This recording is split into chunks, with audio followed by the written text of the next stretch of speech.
एक सविस्तर बातमी पाहूयात। रत्नागिरी जिल्ह्यात सध्या वाढत्या तापमानामुळे नागरिक हैराण झालेत। हवामान विभागानं वर्तवलेल्या अंदाजानुसार जिल्ह्यात 10 मार्चपर्यंत उष्ण आणि दमट हवामान राहणार आहे।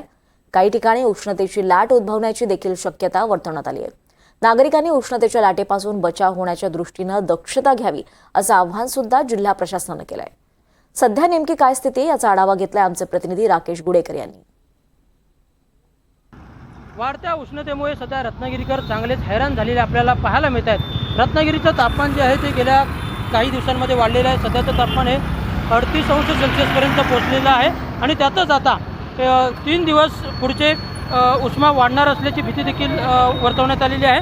हवामान खात्याने वर्तवलेल्या अंदाजानुसार रत्नागिरी जिल्ह्यामध्ये 10 मार्चपर्यंत काही ठिकाणी उष्ण व दमट हवामान राहणार असून काही ठिकाणी उष्णतेची लाट देखील उद्भवण्याची शक्यता हवामान खात्याने वर्तवलेली आहे। आणि या उष्णतेच्या लाटेपासून बचाव करण्यासाठी नागरिक देखील खबरदारी ठिकठिकाणी घेताना पाहायला मिळतात।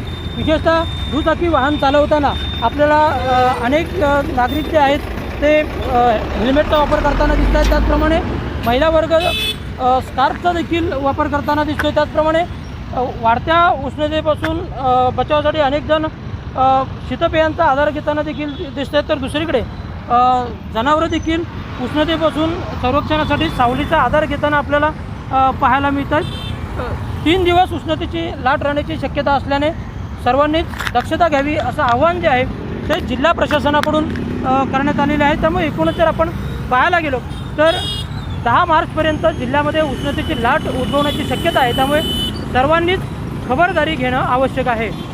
राकेश गुडेकर, NDTV मराठी, रत्नागिरी।